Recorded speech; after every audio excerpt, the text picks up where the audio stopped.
بسم اللہ الرحمن الرحیم رب اشرح لی صدری ویسر لی امری واحلل عقدۃ من لسانی یفقہوا قولی۔ الصلاۃ والسلام علیک یا رسول اللہ وعلی آلک وصحابک یا حبیب اللہ۔ حضرات محترم، آج میں آپ کے سامنے اپنے پچھلے موضوع کی طرح اسی موضوع پر دوبارہ بات کرنا چاہتا ہوں، وہ ہے جناب ابو طالب کے ایمان کے متعلق۔ تو ایک کلپ مجھے ملا طاہر القادری صاحب کا، جس میں انہوں نے ایک انوکھے طریقے کے ساتھ ایمان ابو طالب کو ثابت کرنے کی کوشش کی، جو کہ ایک طریقہ تو غلط تھا ہی، لیکن اس پر مجھے بہت حیرانگی بھی ہوئی کہ یہ بھی طریقہ ہوتا ہے دلیل پکڑنے کا۔ تو اس میں امام ابن حجر اسقلانی کا انہوں نے حوالہ دیا کہ انہوں نے روایت کی ہے ابو طالب سے، یعنی ان سے حدیث لی ہے۔ تو کیا کافر سے روایت کرنا، ان سے حدیث لینا جائز ہے؟ اس کو دلیل بنا کے انہوں نے کہا کہ اگر ان سے روایت لے لی ہے امام ابن حجر اسقلانی نے، تو یہ اس بات کی دلیل ہے کہ وہ صاحب ایمان تھے، اور وہ کہتے ہیں کہ اگر وہ کافر ہوتے تو پھر کافر سے تو روایت لینی جائز نہیں ہے۔ تو پہلے آپ ان کا یہ کلپ سماعت فرمائیں۔ یہ روایت اہل تشیع کی کتب حدیث کی نہیں، اہل سنت کی ہے۔ راوی ہیں دوسرے حضرت عمرو بن سعید، ایک صحابی، اور ایک میں اصول حدیث کی بات کر رہا ہوں، اور لینے والے امام ابن حجر اسقلانی جیسے محدث ہیں جو فن حدیث میں اہل سنت کے ہاں جرح و تعدیل میں اسماء رجال میں سب سے بڑے امام ہیں، اسماء رجال میں انہوں نے تک لیا ہے۔ کیا عمرو بن سعید صحابی ہے، اور روایت حدیث کی ہماری کتب میں آئی، اور انہوں نے روایت کی حضرت ابو طالب سے۔ مجھے فن حدیث کا علم رکھنے والا کوئی بتا دے کہ حدیث کی روایت میں کسی کافر سے روایت لی جا سکتی ہے؟ بس ختم ہو گئی بات۔ امام ابن حجر اسقلانی لینے والا ہو، حضرت عمرو بن سعید لینے والے ہو، اور اگر کوئی کافر سے روایت لی جا سکتی ہے فن حدیث میں تو بتا دیں، اور اگر جواب نہیں میں ہے۔ جی دیکھا، آپ نے سنا، وہ اپنی زبان سے کہہ رہے ہیں کہ اصول حدیث میں، فن حدیث میں، اسماء الرجال میں وہ اہل سنت کے نزدیک سب سے بڑے امام ہیں۔ فن حدیث کے اسماء الرجال کے سب سے بڑے امام حضرت امام ابن حجر اسقلانی ہیں، ہم نے مان لیا، کوئی اختلاف نہیں۔ لیکن اختلاف پیدا کہاں ہوتا ہے؟ اختلاف یہ ہے کہ آپ نے ان کے حوالے سے جو ایمان ابو طالب ثابت کیا ہے، یہ بالکل غلط ہے، یہ بالکل خیانت کی ہے، یہ بالکل دھوکہ دیا ہے اپنی عوام کو، اور یہ بالکل ان کا عقیدہ، ان کا موقف، ان کا نظریہ یہ نہیں ہے کہ جناب ابو طالب صاحب ایمان تھے یا وہ مسلمان تھے۔ یہ بالکل بھی امام ابن حجر اسقلانی کا موقف نہیں ہے۔ ان کا موقف بھی جو اہل سنت کا موقف ہے، جمہور اہل سنت کا، وہی ہے کہ وہ ان کا ایمان ثابت نہیں ہے۔ تو اس سے پہلے کہ میں قرآن و حدیث سے کچھ دلائل پیش کروں، بلکہ میں نے آج یہ کوشش کرنی ہے، اور پوری کوشش کروں گا کہ صرف طاہر القادری صاحب کو ابن حجر کے حوالہ جات سے یہ جواب دیا جائے، درمیان میں اس سے آگے پیچھے کوئی کتاب نہیں لے کے آنی۔ میں نے امام ابن حجر اسقلانی سے میں ثابت کروں گا کہ ان کے نزدیک بھی ابو طالب صاحب ایمان نہیں تھے۔ انہوں نے یہ آپ کے سامنے مان لیا کہ فن حدیث میں، اسماء الرجال میں، اصول حدیث میں وہ سب سے بڑے امام ہیں، تو ٹھیک ہے، وہ سب سے بڑے امام ہیں تو ہم نے مان لیا، کوئی اختلاف نہیں۔ لیکن وہ سب سے بڑے امام جس کو آپ نے مانا اور ان سے آپ نے ایمان ابو طالب ثابت کرنے کی کوشش کی ہے، آئیے انہی کی عدالت میں جاتے ہیں اور انہی سے پوچھتے ہیں کہ وہ ابو طالب کے بارے میں کیا نظریات رکھتے ہیں، ان کے بارے میں ان کا کیا عقیدہ ہے۔ تو بخاری شریف کی جو مشہور حدیث ہے، حدیث نمبر 3884، جس میں وہ ذکر ہے کہ رسول اللہ صلی اللہ علیہ وسلم ابو طالب کے پاس گئے اور ان کو کلمہ توحید کی دعوت دی، تو آگے سے انہوں نے انکار کر دیا۔ یہ حدیث تھوڑی طویل ہے، کیونکہ اب میں نے بخاری کا بھی حوالہ نہیں دینا، بس اپنی بات کو سمجھانے کے لیے میں نے کہا کہ کیونکہ اس حدیث پر شرح کرتے ہوئے امام ابن حجر اسقلانی اپنی کتاب فتح الباری شرح صحیح بخاری کی جلد 7 اور صفحہ نمبر 195 پر لکھتے ہیں، اور اس کے اصل کتاب کے حوالہ جات بھی میں آپ کو کوشش کروں گا اسکرین پر دکھاتا جاؤں، تاکہ دیکھنے والوں کی، ناظرین کی پوری تسلی ہو جائے کہ طاہر القادری صاحب نے ابن حجر کے حوالے سے جو ایمان ابو طالب ثابت کرنے کی ناکام کوشش کی ہے وہ بالکل ناکام ہی رہ چکی ہے، جبکہ امام ابن حجر اسقلانی کا اس کے خلاف موقف ہے۔ تو وہ اس حدیث نمبر 3884 پر طویل بحث کرنے کے بعد آخر پہ لکھتے ہیں، وہ لکھتے ہیں کہ یہ تمام ظاہر کرتا ہے کہ ان کی موت غیر اسلام پر ہوئی، صفحہ نمبر 195 جلد اس کی 7 ہے۔ تو وہ لکھتے ہیں کہ ابو طالب کی موت اسلام پر نہیں ہوئی بلکہ اس کے غیر پر ہوئی، تو اسلام کا غیر کون ہوتا ہے یہ آپ بھی جانتے ہیں، وہ کفر ہوتا ہے۔ دوسرے مقام پر امام ابن حجر اسقلانی، اور چونکہ میں نے آپ کو کہا ہے کہ میں نے صرف ابن حجر کے حوالے سے بات کرنی ہے، اور ابن حجر کے حوالہ جات سے میں آپ کو ثابت کروں گا کہ طاہر القادری صاحب نے بالکل دھوکہ دیا ہے اپنی عوام کو، جو کہ نہیں دینا چاہیے تھا۔ علماء پر عوام اعتبار کرتی ہے کہ یہ قرآن و حدیث کا نام لے کر اور یہ دین کے امین بن کر ہمارے سامنے آتے ہیں، ہم تک دین پہنچاتے ہیں، تو اس پہ خیانت کرنا میں کہتا ہوں دنیا کی یہ سب سے بڑی خیانت ہے۔ تو دوسرے مقام پر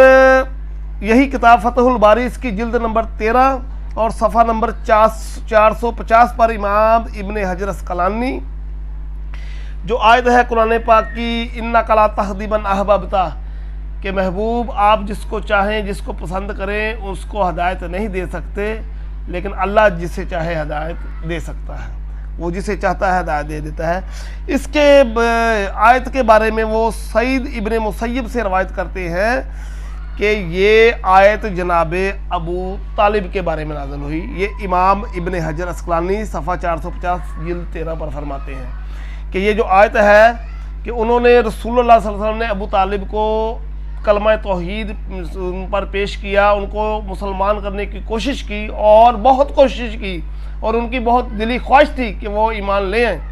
لیکن جب وہ ایمان نہیں لے کر آئے تو اللہ رب العزت نے تسلی کے لیے یہ آیت نازل کی کہ آپ جس کو پسند فرمائیں اس سے ہدایت نہیں دے سکتے، ہاں اللہ جسے چاہتا ہے ہدایت دے دیتا ہے۔ تو فرماتے ہیں کہ یہ آیت ابو طالب کے حق میں نازل ہوئی۔ دو حوالے۔ اب تیسرا حوالہ، تیسرے مقام پر امام ابن حجر اسقلانی اسی کتاب کی جلد 8 صفحہ 506 پر لکھتے ہیں، اسی آیت کے بارے میں لکھتے ہیں کہ اس کے منقول ہونے میں کوئی اختلاف نہیں ہے، یہی آیت اِنَّکَ لَا تَهْدِی مَنْ أَحْبَبْتَ، کہ آپ جس سے چاہیں، جسے پسند فرمائیں ہدایت نہیں دے سکتے، اللہ جسے چاہتا ہے ہدایت دے دیتا ہے۔ تو اس کے بارے میں کہتے ہیں کہ اس کے منقول ہونے میں کسی کا کوئی اختلاف ہے ہی نہیں، کیا کہ یہ آیت ابو طالب کے حق میں نازل ہوئی ہے۔ اب کتنے واضح الفاظ ہیں امام ابن حجر اسقلانی کے ان کے ایمان کے بارے میں کہ وہ صاحب ایمان نہیں تھے۔ یہ 3 حوالے میں نے آپ کے سامنے ابھی پیش کیا، آگے دیکھیں اور بھی پیش کرتا ہوں۔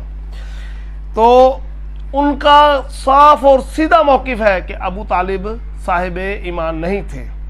تو جناب طاہر القادری صاحب ان سے روایت کرنے سے یہ ثابت کرنے کی کوشش کرتے ہیں کہ وہ ابن حجر اسقلانی نے روایت لے لی تو وہ پھر وہ کافر کیسے ہو سکتے ہیں؟ یہ اس کا جواب تو اب طاہر القادری صاحب پر بنتا ہے کہ وہ ان کو کافر بھی کہتے ہیں، ان سے روایت بھی لیتے ہیں، تو جو جواب وہ ان کی طرف سے ہوگا وہی میری طرف سے ہوگا۔ تو اب ان پر یہ ایک اور قرض چڑھ گیا ہے کہ جس کو آپ نے کہا کہ علم و فضل میں اسماء اور رجال میں سب سے بڑے امام ماننے جاتے ہیں، وہ کافر سے روایت لے رہے ہیں۔ اب اس کا جواب بھی طاہر القادری صاحب نے دینا ہے۔ چوتھے مقام پر امام ابن حجر اسقلانی اپنی کتاب الاصابہ جلد اس کی 7 صفحہ نمبر 199 پر وہی حدیث بخاری شریف کی نقل کی جو ہے فتح الباری میں، جس کا میں نے حوالہ پیش کیا 3884، وہ نقل کرنے کے بعد سورۃ توبہ کی جو آیت کریمہ ہے کہ وہ اللہ رب العزت نے ارشاد فرمایا کہ ما کان للنبی والذین آمنوا ان یستغفروا، نبی اور ایمان والوں کے لیے جائز نہیں ہے کہ وہ مشرکین کی بخشش چاہیں، ان کے لیے مغفرت کی دعا کریں، جبکہ ان کو معلوم بھی ہے کہ وہ ایمان والے نہیں ہیں، وہ مشرک ہیں اور وہ اصحاب جہنم میں سے ہیں، جہنمیوں میں سے ہیں، تو پھر ان کے لیے یہ دعا کرنا نہ ایمان والوں کے لیے جائز ہے نہ رسول اللہ صلی اللہ علیہ وسلم کے لیے جائز ہے۔ تو اس آیت کو لکھنے کے بعد اسی حدیث کے تحت امام ابن حجر اسقلانی ابن اسحاق کے حوالہ سے لکھتے ہیں کہ ابن اسحاق کہتے ہیں کہ اگر ابو طالب نے کلمہ توحید کا اقرار کیا ہوتا تو اللہ پاک کبھی بھی اپنے نبی صلی اللہ علیہ وسلم کو ان کے لیے استغفار کرنے سے منع نہ فرماتا۔ جی حضرات محترم، یہ کتنے کھلے الفاظ میں امام ابن حجر اسقلانی کہہ رہے ہیں کہ قرآن کریم کی آیت نے اللہ رب العزت نے حکم دیا اپنے نبی کو کہ اس کے لیے دعا کرنا، مغفرت کی دعا کرنا جائز نہیں ہے، نہ آپ کے لیے نہ ایمان والوں کے لیے، اگرچہ وہ آپ کے قریبی ہیں، بہت زیادہ قریبی ہیں اور آپ ان کو پسند فرماتے ہیں، لیکن جب وہ مشرک مرے ہیں اور ایمان نہیں لے کر آئے تو آپ کے لیے جائز نہیں ہے، جبکہ آپ جان چکے ہیں کہ وہ اصحاب نار میں سے، اصحاب جہیم میں سے ہیں، تو پھر آپ کے لیے یہ جائز نہیں ہے۔ بخاری کی شرح میں فتح الباری میں یعنی نبی کریم صلی اللہ علیہ وسلم کی خصوصیت میں سے ایک خصوصیت یہ ہے کہ ابو طالب نے ایمان لانے سے انکار کیا، پھر بھی حضور اقدس صلی اللہ علیہ وسلم کی شفاعت نے اتنا کام کر دیا کہ بنسبت دوسرے کافروں کے، باقی سب کافروں کے، ان کا عذاب ہلکا کر دیا۔ یہ امام ابن حجر اسقلانی ارشاد فرما رہے ہیں اپنی کتاب فتح الباری میں۔ تو یہ میں آپ کو دکھاتا جا رہا ہوں اسکرین پر، آپ بھی ملاحظہ فرمائیں اور دیکھتے جائیں کہ امام ابن حجر اسقلانی کا قطعاً یہ موقف نہیں ہے کہ وہ صاحب ایمان تھے، بلکہ وہ کھلے لفظوں میں اسے کافر کہہ رہے ہیں اور ایمان لانے سے انکار کرنے والا کہہ رہے ہیں۔ آگے چھٹا حوالہ اس کا، چھٹے مقام پر امام ابن حجر اسقلانی اسی اپنی کتاب الاصابہ اس کی جلد 7 صفحہ 199 پر وہ لکھتے ہیں، امام ابن حجر اسقلانی فرماتے ہیں یعنی جب حضور اقدس صلی اللہ علیہ وسلم نے اپنا دست انور ابو قحافہ سے بیعت اسلام لینے کے لیے بڑھایا تو صدیق اکبر رضی اللہ تعالیٰ عنہ روئے۔ حضور پر نور صلی اللہ علیہ وسلم نے فرمایا کیوں روتے ہو؟ عرض کی ان کے ہاتھ کی جگہ آج حضور کے ہاتھ میں اگر ان کے چچا کا ہاتھ ہوتا اور ان کے اسلام لانے سے اللہ تعالیٰ حضور صلی اللہ علیہ وسلم کی آنکھ ٹھنڈی کرتا تو مجھے اپنے باپ کے مسلمان ہونے سے زیادہ بات عزیز تھی۔ یعنی جب حضرت ابو بکر صدیق رضی اللہ تعالیٰ عنہ کے والد ایمان لے کر آئے تو ابو بکر صدیق روئے اور انہوں نے کہا کہ اگر آپ کے چچا ان کی جگہ پر ایمان لے آتے تو مجھے زیادہ خوشی ہوتی، کیونکہ ان کے ایمان لانے کی آپ کے بہت زیادہ خواہش تھی اور آپ کی آنکھیں ٹھنڈی ہوتی، یہ میرے لیے زیادہ عزیز تھا، میرے لیے زیادہ خوشی کا باعث تھا میرے باپ کی جگہ اگر ابو طالب ایمان لے آتے۔ تو پتہ کیا چلا کہ ابو طالب ایمان لے کر نہیں آئے۔ یہ امام ابن حجر اسقلانی کی کتاب الاصابہ سے میں نے چھٹا حوالہ آپ کو پیش کیا۔ اب 7ویں نمبر پر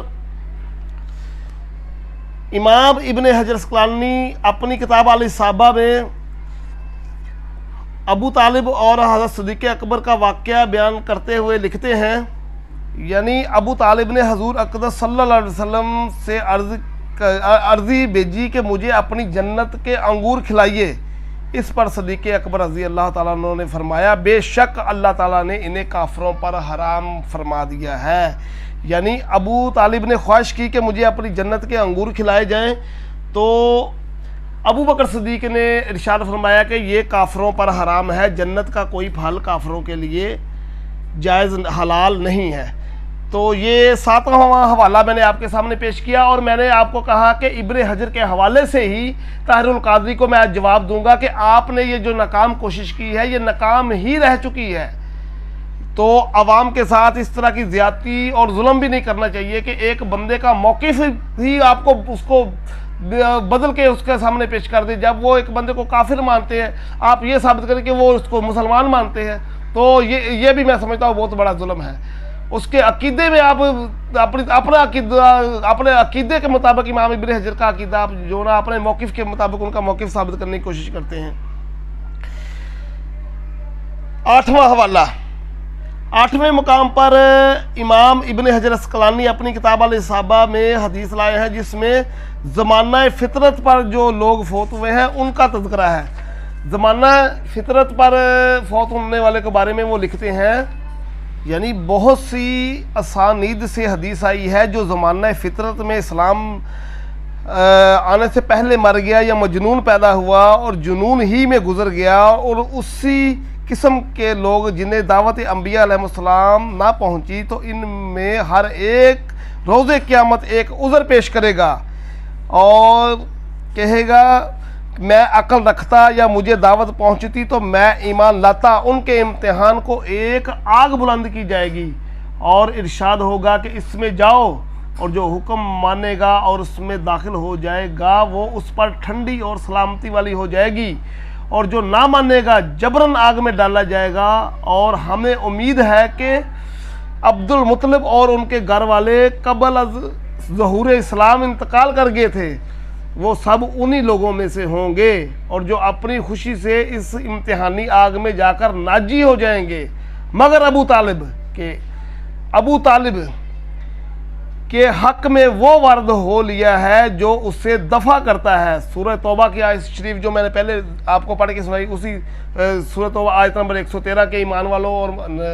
نبی کے لیے جائز نہیں ہے صلی اللہ علیہ وسلم کہ وہ مشرکین کے لیے دعا کریں کہ، اور فرماتے ہیں کہ یہ آیت اور حدیث صحیح کا ارشاد ہے کہ وہ پاؤں تک آگ میں ہے، اور یہ حال اس کا ہے جو کافر مرے۔ اگر اخیر وقت اسلام لانا مرنا ہوتا، یعنی کہ وہ اسلام لائے ہوتے تو وہ دوزخ سے نجات کلی پا جاتے، اور صحیح اور کثیر احادیثیں کفر ابی طالب ثابت کر رہی ہیں۔ یہ ہے امام ابن حجر اسقلانی کا موقف۔ وہ کہتے ہیں صحیح اور کثیر حدیثیں جو ہیں نا وہ کفر ابو طالب کو ثابت کرتی ہیں، اور آپ انہی امام ابن حجر اسقلانی کے حوالے سے آپ کیا کہتے ہیں، وہ ان کا ایمان ثابت کرنا چاہتے ہیں۔ وہ کہتے ہیں کہ کثیر صحیح حدیثیں اس بات پر دلالت کرتی ہیں اور کفر ابو طالب کو ثابت کر رہی ہیں، اور کمال آپ نے کیا ہے انہی کے حوالے سے، آپ نے کتنا بڑا دھوکہ دیا ہے کہ وہ ان کے حوالے سے آپ نے ان کا ایمان ثابت کرنے کی کوشش کی ہے۔ اب 9واں حوالہ، 9ویں مقام پر پھر امام ابن حجر اسقلانی فتح الباری شرح صحیح بخاری کے صفحہ نمبر 196 جلد 7 پر وہ لکھتے ہیں، جائے اتفاق میں سے ہے کہ نبی صلی اللہ علیہ وسلم کے چار چچا زمانہ اسلام میں جب اسلام کا ظہور ہوا، اعلان نبوت ہوا، تو اس وقت وہ 4 زندہ تھے۔ وہ فرماتے ہیں 2 اسلام لائے اور 2 مشرک با اسلام ہوئے۔ وہ 2 کے اسلام نہ لائے، ان کے جو اسلام نہ لائے ان کے نام بھی پہلے ہی سے مسلمانوں کے ناموں کے خلاف تھے۔ ابو طالب کا نام عبد مناف تھا کہ وہ پہلے مسلمانوں کے خلاف ان کا نام تھا، اور ابو لہب کا نام عبد العزیٰ تھا، یعنی جو مسلمان نہیں آئے ہوئے وہ نے ایک اتفاقی بات پیش کی ہے کہ یہ بھی ایک عجیب اتفاق ہے، جنہوں نے ایمان نہیں لے کے آئے ان کے نام بھی کافروں والے تھے، مشرکوں والے تھے، اور جو ایمان لائے پہلے سے ہی ان کے نام بھی مسلمانوں والے تھے۔ کافروں والے تو میں نے وہ بتا دیا کہ عبد العزیٰ اور عبد مناف، تو جو مسلمان ہوئے وہ 2 کون سے تھے، ان کے نام پہلے ہی نام پاک صاف مسلمانوں والے تھے، ایک کا نام حمزہ اور دوسرے کا نام عباس۔ تو یہ امام ابن حجر اسقلانی نے جو ہے نا یہ بھی ایک اتفاق پیش کیا ہے کہ جن کو ایمان کی توفیق نصیب ہوئی ان کے نام پہلے سے ہی مسلمانوں کے نام پر تھے۔ یہ 9 حوالے جات گزر چکے ہیں، آپ گنتی کرتے جائیں کہ ایک حوالہ طاہر القادری نے ابن حجر کا پیش کیا جو اس کو مہنگا پڑ گیا، تو میں نے 9 حوالے پیش کیے ہیں کفر ابو طالب پر، اور اس نے دلیل پیش نہیں کی ابن حجر کے حوالے سے، ایک اپنا خود ساختہ استدلال پیش کیا ہے، اور میں 9 دلیلیں پیش کر چکا ہوں۔ آگے نمبر 10 پر امام ابن حجر اسقلانی اپنی کتاب الاصابہ کی جلد نمبر 7 صفحہ نمبر 198 پر وہ لکھتے ہیں،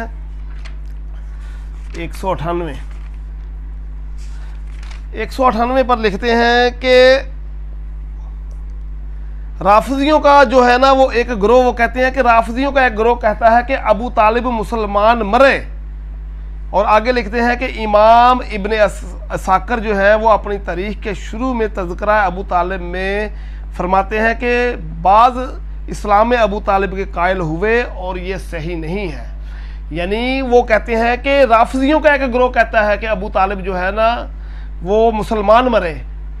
تو جو ابو طالب کی موت کہتے ہیں جس کی اسلام پہ، یہ تو امام ابن حجر اسقلانی کے نزدیک وہ رافضی ہے، رافضیوں کے گروہ سے ہیں، تو آپ انہیں سے ان کا ایمان ثابت کرتے ہیں۔ خدا کا خوف کیجیے۔ 10 حوالے ہو گئے، اور 11ویں مقام پر 11ویں والے پیر کے نام پر 11واں حوالہ وہ لکھتے ہیں اپنی کتاب الاصابہ، اسی میں جلد نمبر اس کی 7 ہے، صفحہ نمبر 202 پر ہے۔ وہ لکھتے ہیں کہ یعنی اسلام میں ابی طالب پر رافضی اس آیت سے دلیل لایا کہ اللہ عز و جل فرماتا ہے، وہ قرآن کریم کی یعنی کہ اس آیت پر بحث کرتے ہیں کہ رافضی ان کے ایمان پر جو دلیل پیش کرتے ہیں قرآن کریم سے، اس کا جواب امام ابن حجر اسقلانی دے رہے ہیں۔ آپ اندازہ کیجئے، یعنی رافضیوں کو اس بارے میں وہ جواب دیتے ہیں، ان سے مناظرے کرتے ہیں اور ان کی دلیل کا رد کر رہے ہیں اپنی کتابوں میں۔ وہ جو قرآن پاک سے جس آیت کو دلیل بناتے ہیں اس کو نقل کرنے کے بعد امام ابن حجر اسقلانی کہتے ہیں کہ رافضی اسلام ابی طالب پر اس آیت سے دلیل لاتے ہیں کہ اللہ عز و جل فرماتا ہے جو لوگ اس نبی پر ایمان لائے اور اس کی نصرت اور مدد کی اور جو نور اس نبی کے ساتھ اتارا گیا اس کی پیروی کی، وہی لوگ فلاح پانے والے ہیں۔ رافضی نے کہا، کہتے ہیں کہ رافضی نے اس سے دلیل یہ پکڑی کہ ابو طالب کی مدد و نصرت مشہور و معروف ہے، نبی صلی اللہ علیہ وسلم کے پیچھے قریش سے مخالفت کی، عداوت باندھ لی، جس کا کوئی راوی اخبار انکار نہ کرے گا۔ یعنی کہ کوئی مسلک والا، کوئی راوی، کوئی تاریخ اور سیرت والا اس بات کا انکار نہیں کرتا کہ ابو طالب رسول اللہ صلی اللہ علیہ وسلم کی حمایت کرتے تھے، ان کے لیے کافروں سے لڑتے تھے، اپنے ساتھیوں سے بھی لڑ پڑتے تھے، ان کی حمایت اور ان کی مدد کرتے تھے، اس کا کوئی بھی انکار نہیں کرے گا۔ تو وہ کہتے ہیں کہ وہ فلاح پانے والوں میں ٹھہرے کیونکہ انہوں نے مدد کی نبی صلی اللہ علیہ وسلم کی۔ تو اس کا جواب دیتے ہوئے امام ابن حجر اسقلانی کہتے ہیں کہ رافضیوں کے علم کی رسائی یہاں تک ہی ہے، وہ ان کے علم پر یہ طنز کر رہے ہیں کہ ان کی علم کی رسائی یہاں تک ہی ہے کہ انہوں نے آدھی آیت پر غور کیا اور اس کے اگلے حصے کو چھوڑ دیا۔ وہ فرماتے ہیں ہم تسلیم کرتے ہیں کہ ابو طالب نے ضرور نصرت کی اور بدرجہ غایت کی، ہم بھی مانتے ہیں کی، مگر اس نور کی اتباع نہ کی جو حضور ساتھ لے کر آئے۔ یعنی قرآن مجید داعی و توحید اور فلاح تو تب ملے کہ جب جتنی صفات اس پر مرتب ہو رہی ہیں سب کی سب حاصل ہو، تو تب وہ فلاح پانے والے میں ہوں گے۔ جب انہوں نے مدد و نصرت تو کر دی، یہ ہم نے مان لیا، لیکن جو ان کے ساتھ نور نازل ہوا، جو قرآن نازل کیا گیا، جو ان پر دعوت توحید اتری، لیکن انہوں نے اس کا انکار کر دیا، تو وہ فلاح پانے والوں میں کیسے ہیں؟ یہ رافضیوں کو جواب دے رہے ہیں امام ابن حجر اسقلانی۔ تو آپ کیسے ثابت کر سکتے ہیں کہ امام ابن حجر اسقلانی نے ان سے روایت لے لی تو وہ مسلمان ہے؟ اس طرح کام نہیں چلے گا۔ امام ابن حجر اسقلانی بار بار اور پکار کر کہہ رہے ہیں کہ ان کی موت جو ہے وہ کفر پر ہوئی ہے، اسلام پر نہیں ہوئی۔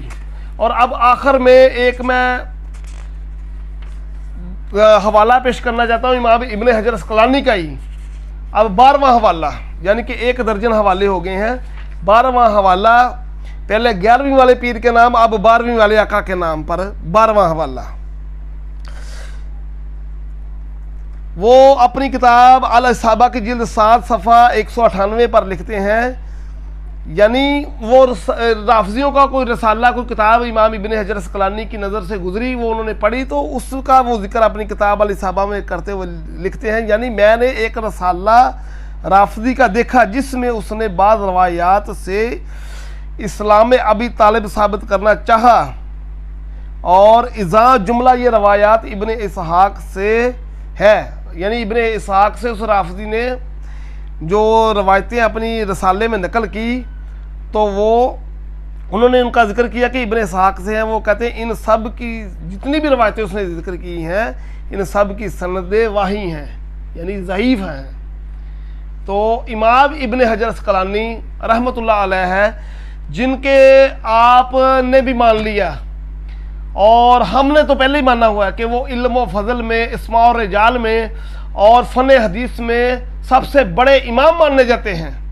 تو وہ اگر ابو طالب سے روایت کرتے ہیں تو وہ کافر کیسے ہو سکتے ہیں؟ تو اس کا جواب اب آپ کے ذمہ پر ہے، تم لوگوں نے جواب دینا ہے کہ کیونکہ تم نے استدلال کیا ابن حجر کے حوالے سے، میں 12 حوالے پیش کیے اور عبارت النص سے ثابت کیا کہ امام ابن حجر اسقلانی رحمتullah علیہ ابو طالب کو کافر سمجھتے ہیں، کافر سمجھتے ہیں، کافر سمجھتے ہیں، جبکہ آپ کا استدلال باطل ہے، غلط ہے، جھوٹا ہے، من گڑت ہے، صرف اپنے آپ کو خوش کرنے کے لیے اور اپنوں کو خوش کرنے کے لیے وہ کافی ہو سکتا ہے، اہل سنت کے لیے وہ کافی نہیں ہے، قرآن و حدیث کے مقابلے میں وہ کافی نہیں ہے، وہ استدلال آپ نے باطل کیا ہے، غلط کیا ہے، جو کہ نہیں کرنا چاہیے تھا۔ اب ایک سوال ہے میرا طاہر القادری سے بھی اور اپنے ناظرین سے بھی، جو میرے کریم آقا کا بھی ایک فرمان ہے العلماء ورثۃ الانبیاء کہ علماء انبیاء کے وارث ہیں، کیونکہ ان کے پاس جو نبی صلی اللہ علیہ وسلم دین لے کے آئے، علماء کے پاس امانت ہے، تو ان کا کام ہے کہ صحیح طریقے سے جیسے ان کے پاس پہنچا ہے اسی طریقے سے آگے پہنچائے، ان میں اپنا موقف، اپنا خواہش کے بندے نہ بنے، بلکہ دین کی تابعداری کریں، قرآن و حدیث کی تابعداری کریں اور کھول کھول کر بیان کریں کہ یہ ہے حق، بات یہ ہے۔ حق کو چھپایا، ابن حجر کا میں نے 12 حوالے پیش کیے، ابھی کوشش کی جائے تو اس سے زیادہ بھی مل سکتے ہیں، لیکن مختصر وقت میں 1-2 ہی کافی ہوتے ہیں، لیکن میں نے پورے 12 حوالے پیش کیے ابن حجر کے حوالے سے۔ وہ ابو طالب کو کافر کہتے ہیں اور آپ نے ابن حجر کے حوالے کو سے ان کو مسلمان ثابت کرنے کی کوشش کی، ناکام کوشش کی۔ مجھے بتائیں یہ آپ نے عوام کے ساتھ دھوکہ کیا یا نہیں کیا؟ ابن حجر جس کو کافر سمجھے، آپ لوگوں کو یہ باور کروانے کی کوشش کی کہ ابن حجر ان کو مسلمان سمجھتے ہیں، تبھی تو ان سے روایت لے رہے ہیں، تو یہ آپ خائن ٹھہرے کہ نہیں ٹھہرے؟ تو جو دین میں خیانت کرے، کیا اس سے بڑا کوئی ظالم ہو سکتا ہے؟ خیانت تو دنیا کے مال میں نہیں کرنی چاہیے، تو جو دین کے کام میں خیانت کرے وہ انبیاء کے جو وارث ہیں ان علماء کی فہرست میں کیسے آئے گا؟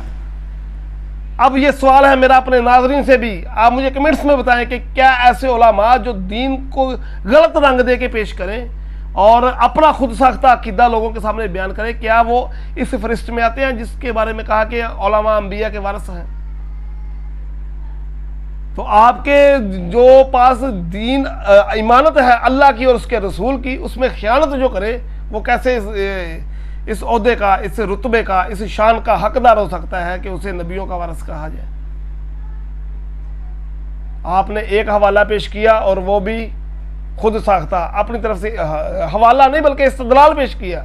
میں نے 12 حوالے اور اس میں سے اکثر جو ہے عبارت النص سے ہیں کہ امام ابن حجر اسقلانی ابو طالب کو مسلمان نہیں مانتے۔